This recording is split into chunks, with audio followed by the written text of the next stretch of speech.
L'homme a la vie, les animaux ont la vie, microbes ont la vie, les plantes ont la vie, c'est-à-dire que tu as une source qui a la vie, qui te bat en naissance. C'est la Bible qui répond à une question ça. C'est la Bible, c'est la Bible, c'est la Bible. Les hommes intelligents, c'est parce que tu as un être qui est intelligent qui fait l'homme. Les hommes qui ont conscience, les hommes moraux, c'est parce que mon Dieu sait que tu fais. Parce que la Bible répond à une question. Comment la Bible répond? Dans Genèse 1er, verset 26, il dit, faisons l'homme à notre image, selon notre ressemblance.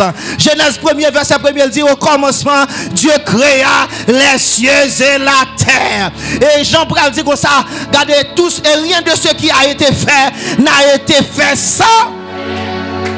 Ok, unicité, c'est le caractère de ce qui est unique.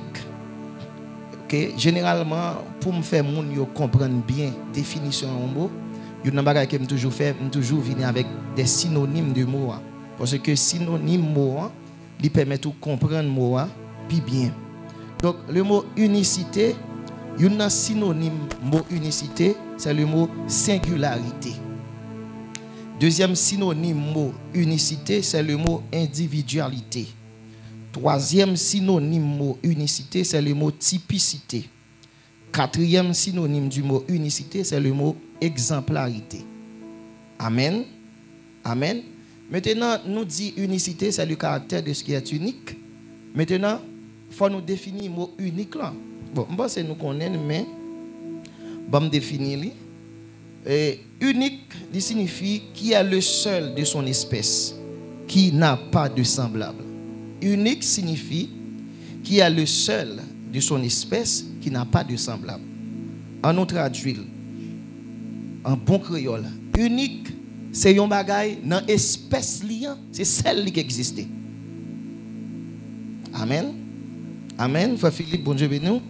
Unique dans l'espèce là, c'est seulement lui-même qui existe. Deuxièmement, qui n'a pas de semblable. C'est-à-dire, il y a un bagay qui est unique, pas rien qui semble avec elle. Amen. Pas rien qui semble avec elle, pas rien qui compare avec elle, pas rien qui remplace elle, parce que pas rien qui semble avec elle, pas rien qui a le même niveau avec elle. Amen. Donc c'est ça, l'on bagay qui est unique. Bon, nous quelques synonymes du mot unique. Premier synonyme du mot unique, c'est le mot singulier. Deuxièmement, c'est le mot irremplaçable. Troisièmement, c'est le mot exceptionnel. Donc, il y a un bagay qui est unique, c'est un bagay qui est irremplaçable, c'est un bagay qui est singulier, c'est un bagay qui est exceptionnel. C'est-à-dire, les singuliers, il n'y a pas l'autre après. Amen. Donc, lorsqu'on parle de l'unicité de la Bible, on voulait dire que la Bible, pas aucun autre livre qui semblait avec elle. Amen. Amen. La Bible, pas aucun autre livre qui semble avec elle. Deuxièmement, la Bible, dans l'espèce liant, c'est seulement lui-même qui existait. Amen. Donc, nous allons asseoir à l'unicité de la Bible, à savoir que la Bible, pas rien qui semblait avec la Bible. Amen. Combien de monde qui est prêt pour y avoir vérité ça asseoir? Good. Est-ce que nous comprenons le sujet, nous comprenons ce thème là? OK? C'est-à-dire l'unicité de la Bible, c'est-à-dire la Bible en tant que dans espèce liée, unique, c'est-à-dire pas rien qui semblait ensemble avec lui. Pas aucun livre qui semblait ensemble avec lui. Maintenant, nous allons voir à travers la Bible quelques indices qui expliquent l'unicité de la Bible. Amen. Amen.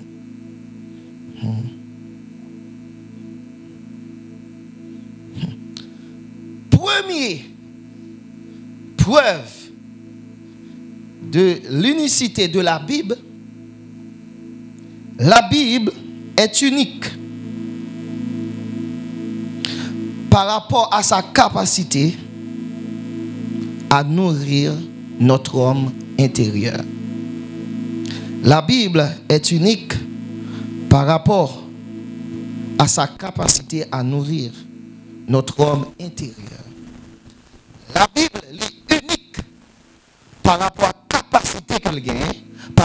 potentialité quelqu'un pour nourrir, pour alimenter notre homme intérieur. Amen. Amen. Amen. Donc, moi plus. La Bible est unique parce que la Bible c'est seul livre qui a une capacité pour nourrir l'homme intérieur. Non? Maintenant, lorsque nous regardons dans 2 Corinthiens chapitre 4 verset 16, mais qui ça la Bible dit? C'est pourquoi nous ne perdons pas courage. Et lors même que notre homme extérieur se détruit, notre homme intérieur se renouvelle de jour en jour. La Bible lui parlait de un homme intérieur. Donc, en pile théologien, ils spéculé autour de l'homme intérieur. Donc, l'homme intérieur, c'est l'homme immatériel. L'homme intérieur, c'est la dimension spirituelle de l'homme. L'homme intérieur, c'est la dimension surnaturelle de l'homme. Amen. Selon 1 Thessaloniciens chapitre 5, verset 23, il dit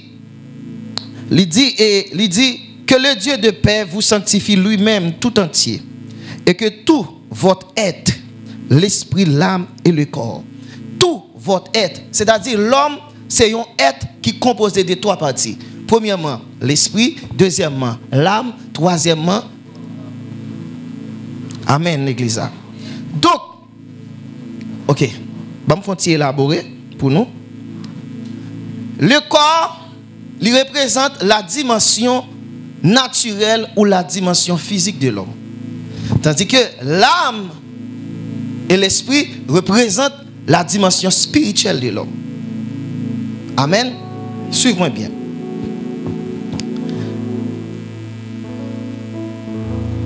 Il y a une vérité que établie. Parce que ça, c'est lui-même qui apprend et enseignement vraiment important. L'homme intérieur, notre homme intérieur, est la dimension essentielle de nous-mêmes. Le vrai nous-mêmes se trouve à l'intérieur de nous-mêmes. Yeah.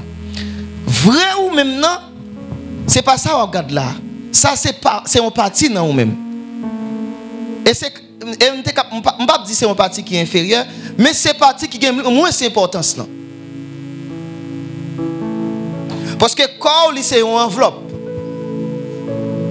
Vrai ou même non, c'est homme intérieur qui est composé de dimensions surnaturelles ou spirituelles, à savoir l'esprit et l'âme. Amen l'église. Amen l'église. Ça que fait nous dire l'essentiel, ça que fait nous dire le plus important. Là nous regarder texte ça. Dans 1 Pierre chapitre 3 verset 19 qui ça dit, dans lequel aussi il est allé prêcher aux esprits en prison. Jésus, durant les jours de son ensevelissement, en dehors de son corps physique, il était descendu dans le séjour des morts. Qui ça a fait? Il a prêché aux esprits en prison. Malheureusement, nous ne pouvons pas expliquer le mot prêcher, qui sens li parce que le mot prêcher, ça, il va signifier évangéliser. C'est kéouso, qui signifie proclamation. Il ne peut pas évangéliser parce qu'après la mort, le salut n'est pas possible. Est-ce que l'église a là? Est-ce que l'église a là? Mais la Bible dit qui ça Jésus t'a fait? La Bible dit Jésus, pendant que il pas dans son corps parce que le corps était enterré, mais en esprit, par son esprit, il descend dans le séjour des morts. Qui est-ce qui le prêcher? L'a prêché les esprits. Ok, esprit ça yo, si l'a prêché yo, qui ça communique? C'est une communication. Ça veut dire. Ça veut dire. On dit qu'après le texte, même pour un texte ça. Ça veut dire que quand yon moun pas qu'à fonctionner sans l'esprit. Mais l'esprit peut fonctionner sans corps.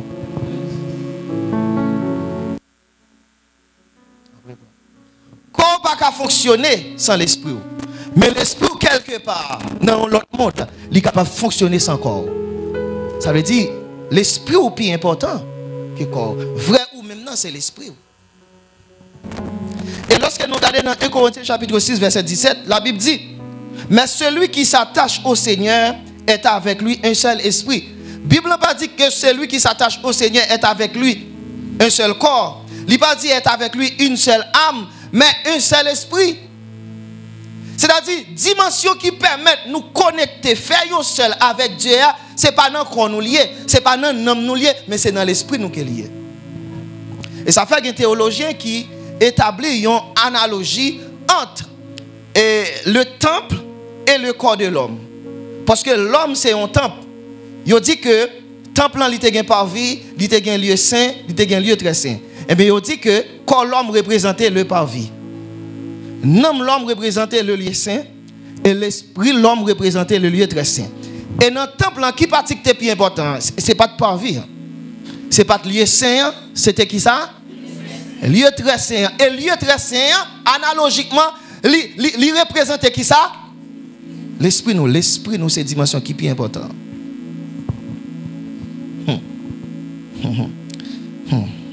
Suivez-moi, bon côté me plaît à l'avant. On allait en Éden. Lorsque bon Dieu créé l'homme. Lorsque bon Dieu créé l'homme en Éden, qui ça la Bible dit? La Bible dit bon Dieu prend poussière. Et puis il fait une masse, il fait une statue. Mais il n'a pas de vie. Et puis la Bible dit bon Dieu va le souffler. Et puis la Bible dit l'homme va devenir un être vivant. Apôtre Paul, pour aller faire l'autre précision, il va dire l'homme est devenu une âme vivante. Suivez-moi. Lorsque bon Dieu t'a fait corps l'homme, il prend la boue, il prend poussière, il fait corps l'homme. Mes amis, bon petit string, s'il vous plaît. En d'autres termes, matériaux, suivez-moi. Matériaux que bon Dieu t'a utilisé pour te construire corps l'homme, c'était poussière. C'était la terre. Et la terre, poussière là, les représenter. C'est un élément du monde physique, c'est un élément du monde matériel. C'est-à-dire, quand l'homme fait par une dimension matérielle. Et avec qui ça te fait l'esprit l'homme? Suivez bien, avant, je prends l'esprit en dernier. Suivez bien, la Bible dit, lorsque bon Dieu soufflait dans la narine de l'homme, la Bible dit, l'homme est devenu un être vivant. Paul dit, l'homme est devenu une âme vivante. C'est-à-dire, âme vivante là, c'est un résultat, c'est une combinaison entre rencontre, ça qui souffle avec corps. En d'autres termes, l'âme, c'est une combinaison entre l'esprit et le corps. C'est corps avec l'esprit qui rencontre qui baille non. C'est comme ça le est. Maintenant, matériau qui fait non, c'est une combinaison entre l'esprit et le corps. Matériau qui fait corps, c'est poussière. Qui matériau qui fait l'esprit. Matériau qui fait l'esprit de l'homme, c'est le souffle de Dieu. Ça veut dire quand l'homme sortit dans le monde naturel, l'esprit de l'homme sortit dans le monde surnaturel. Quand l'homme sortit dans la terre, l'esprit de l'homme sortit dans bon Dieu. Mais qui conséquence ça gagne? Qui conséquence ça gagne? Conséquence c'est que depuis gros principe, depuis dans sous côté sorti ou dépend de lui. Depuis déconnecter, depuis détacher avec sous-sous, quand on sortit, quand on produit, ou pas continuer à subsister. On prend par exemple, le bon Dieu a créé pied bois, il parlait avec sol là, et puis sol là, il produit des arbres. En d'autres termes, sol là, c'est qui s'allie, c'est sous pied bois. Et le bon Dieu a créé poisson, il parlait avec l'eau. En d'autres termes, poisson sorti qui côté? Dans de l'eau.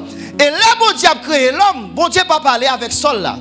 Bon Dieu pas parler avec l'eau. Bon Dieu parler à lui-même. C'est-à-dire, l'homme sorti dans mon Dieu. Et sauf ça qu'elle t'a insufflé dans le corps, c'est lui-même qui l'esprit l'homme. Et matériau ça fait avec le souffle de Dieu.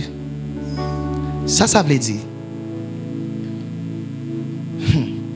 Si ou pas jamais manger, corps pas jamais nourri, et si corps pas jamais nourri, ou va mourir physiquement.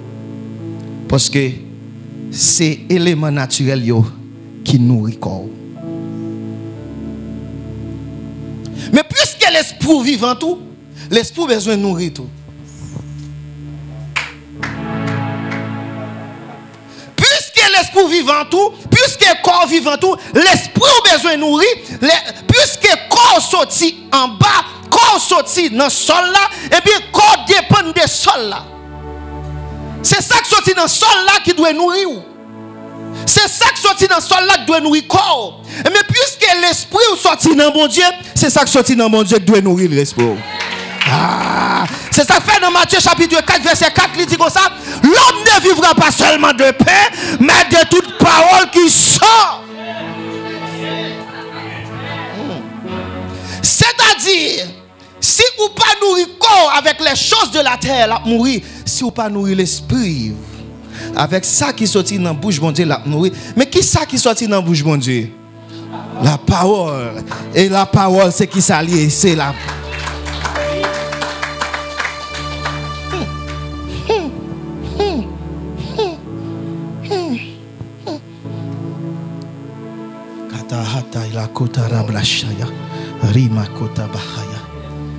Qu'est-ce que ça signifie?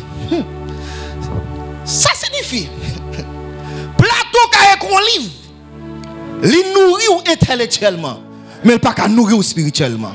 Socrate qui est un livre, il nourrit intellectuellement, mais il pas qu'à nourrir spirituellement. À l'aide de ce monde qui a écrit des livres, il nourrit intellectuellement, ou parler français bien, ou qu'on a pile bagaille, mais non, l'esprit était desséché, car l'homme ne vivra pas seulement de pain, de toute parole qui sort de la bouche.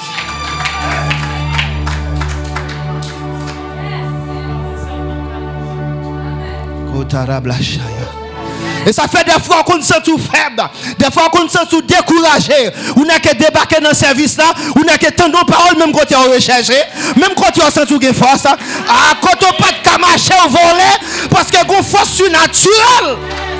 Oh my God.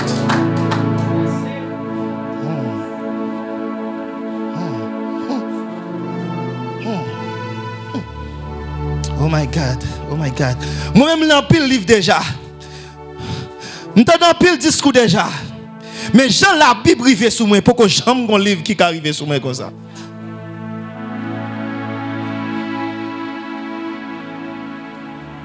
Pourquoi? C'est parce que au commencement était la parole. La parole était. Et la parole. Et la Bible dit, en elle était la vie. Est-ce que je choqué? Est-ce que je bon vérité? T'es gon ap de vie en Éden. L'homme t'est péché. Oh my God. T'es gon ap de vie en Éden. L'homme t'est péché. Bon Dieu, mettez au dehors. Yo pas gen droit pour y aller manger ap de vie ça. Mais qui ça que tu as ap de vie ça? Ap de vie ça, il pas seulement communiquer une vie physique. Il pas seulement communiquer. Ap de vie ça te gen deux dimensions. Il te une dimension physique parce que son abnormalement le teye. Mais il te une dimension spirituelle parce que te ka communiquer la vie éternelle. Et c'est l'église là. Mais lorsque l'homme vient pécher, l'homme désobéit bon Dieu mettait l'homme dehors, bon Dieu regardez, il séparait l'homme avec l'arbre de vie, l'homme pas gain accès pour y aller manger arbre de vie. Même voulez annoncer une bonne nouvelle à soya, nous avons l'autre arbre de vie. Nous avons l'autre arbre de vie, c'est la Bible, c'est la parole de Dieu. C'est la Bible, c'est la parole. Parce qu'elle dit, vous sondez les Écritures parce que vous croyez avoir en elle la vie éternelle. Ah, est-ce que vous avez des enseignements? Cherchez des gens qui disent, nous avons l'autre ap de vie, nous avons l'autre ap de vie, nous avons l'autre ap de vie, nous avons l'autre ap de vie. C'est vraiment dans l'Éden. Mais la Bible donne accès à la vie éternelle. La Bible, ça ap de vie en tes cafés. La parole de Dieu qu'a fait. Amen. Oh, chaque belle là, femme d'apé avion pour m'aller en Eden, pour m'aller manger ap de vie ça. Faut m'apprendre ligne pour m'aller manger ap de vie ça. Mais chaque matin m'ka aller ap de vie. Avant m'aller travail me commencer à manger. Avant m'aller à l'école me commencer à manger. Avant de prendre une décision me commencer à manger.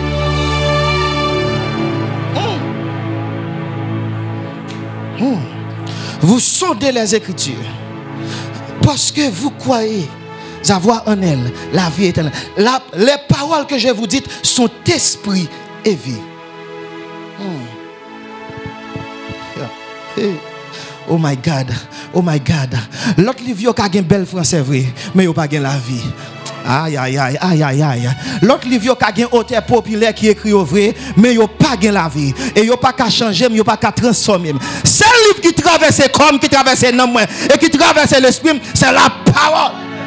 Et ça fait lui dire, pour triompher dans les combats. Quelle est notre force ici-bas? Aidez. Et qui s'allie? C'est la parole.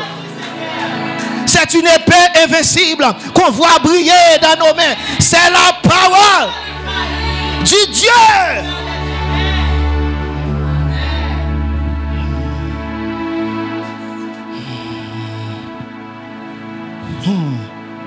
La Bible est unique.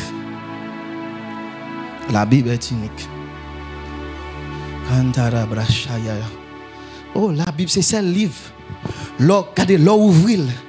Ou trancher, ou séparer. Mon kachita ou fait des heures. Il a mangé la Bible. Amen. Un homme qui a l'épaule, a séparé la Bible, la baille la Bible, a mangé la Bible.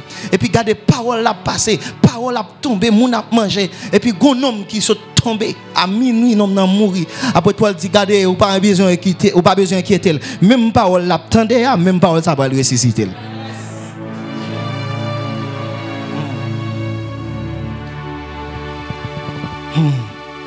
La parole de Dieu est unique. C'est unique. Unique parce que c'est seulement la parole de Dieu, seulement la Bible qui a nourri nous. Quel autre livre qui a nourri nous? Quel autre livre qui a traversé l'esprit nous?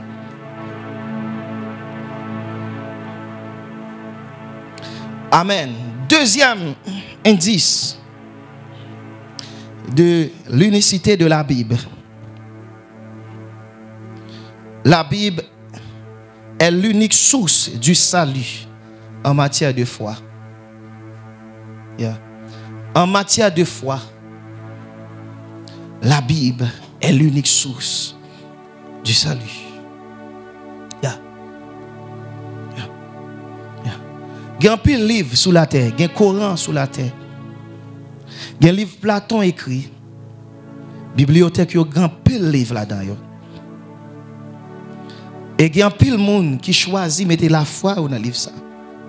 Mais la Bible, c'est unique livre qui digne de foi nous. Et c'est unique livre. L'homme était foi la donne. Vous avez accès au salut. Non seulement le cas nourrir, il cas nourrir, mais il a accès au salut. Regardez qui ça dit dans 2 Timothée chapitre 3 verset 15. Il dit, dès ton enfance, tu connais les saintes lettres. Les saintes lettres représentent quoi? La Bible.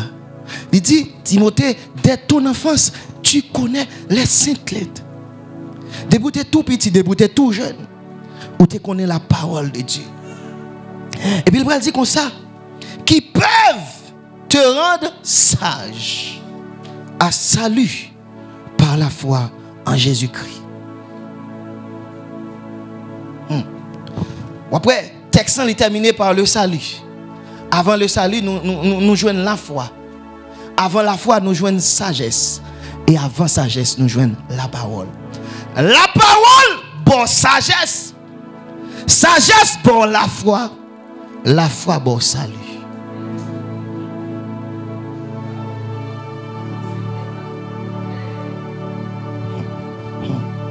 Romains chapitre 10, verset 17, il dit, ainsi, la foi vient de ce qu'on entend.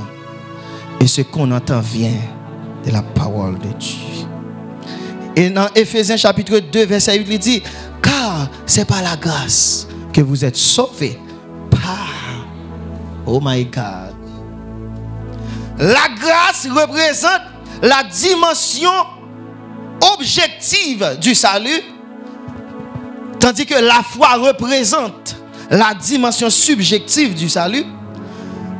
L'aspect objectif du salut, c'est la responsabilité de Dieu. L'aspect subjectif du salut, c'est la responsabilité de l'homme. Bon Dieu, bon grâce. Mais moyen pour saisir grâce là, c'est pas la foi. Et moyen pour gagner la foi, la foi vient de qui ça? De ce qu'on. Et ce qu'on entend vient de la parole. Amen. Ou pas qu'à sauver sans la foi. Non, ou pas qu'à sauver sans la grâce. Et c'est là, pour gagner accès à la grâce, c'est la foi pour gagner. Et pour gagner la foi, il faut entendre la parole de Dieu. C'est pas Coran pour entendre, c'est pas Platon pour entendre, c'est pas Socrate pour entendre, c'est la Bible. Parce que la Bible est la parole. Nous pouvons ça vendredi si Dieu veut avec nous.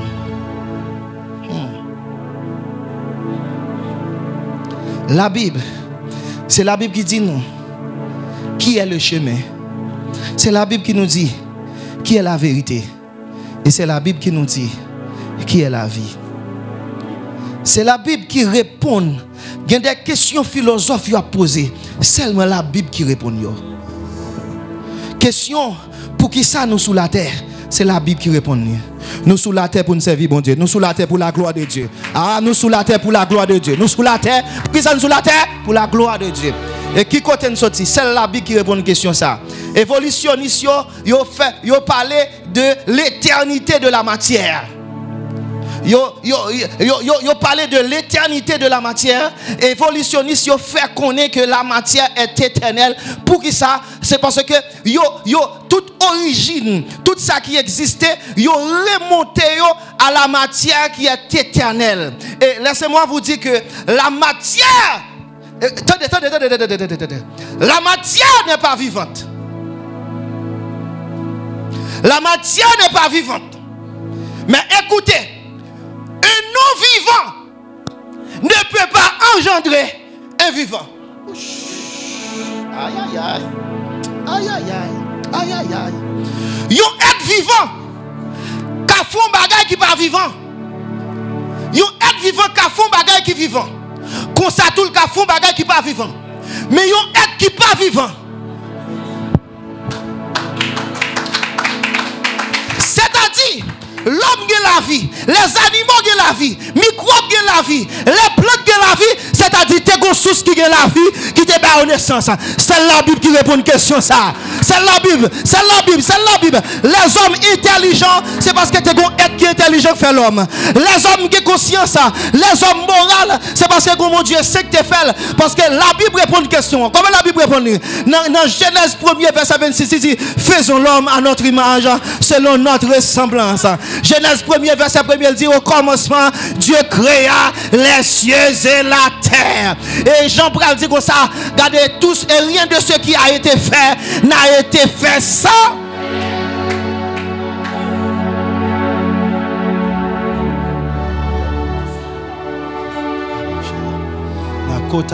Seul livre qui décrit l'état, Jean l'homme a fonctionné sous la terre, Jean péché à faire rage, c'est le livre qui dit, mais qui côté bagaille ça sorti, c'est la Bible. La Bible parle nous de la chute de l'homme. C'est le livre. D'ailleurs, nous Jean péché à finir ensemble avec le monde là. Nous Jean péché faire l'homme à vivre. Mais c'est le livre qui parle des origines péché, qui parle des conséquences péché, c'est la Bible. Et pour le prouver ça, il faut remettre là. Et ça fait l'or converti, l'or converti, vous obtenez la parole, ou est-ce la parole transformée par rapport à péché. Longtemps tu es qu'on nous volait, ou tu es fier. Quand il y a la soute à un menti qui a sauté, parce que vous bagay, vous semence non, vous semence la parole de Dieu. C'est la Bible. Parler exactement de la destinée éternelle de l'homme. En matière de salut, la Bible est unique. Amen. Amen. Parce que seulement la Bible a une capacité pour répondre à la question fondamentale de l'homme. Troisième indice de l'unicité de la Bible. La Bible est unique par rapport à sa cohérence extraordinaire ou bien par rapport à sa cohérence exceptionnelle. Yeah. La Bible est unique par rapport à sa cohérence exceptionnelle. Cohérence, cohérent. Cohérence, il signifie union des différents éléments. Différents éléments, lorsqu'ils sont unis, ça veut dire qu'il y a une cohérence. Cohérence, il y a même sens avec accord. Les nous accordés, il y a une cohérence. Cohérence, il y a même sens avec harmonie. Les nous en harmonie, il y a une cohérence. Cohérence, il signifie tout l'absence de la contradiction.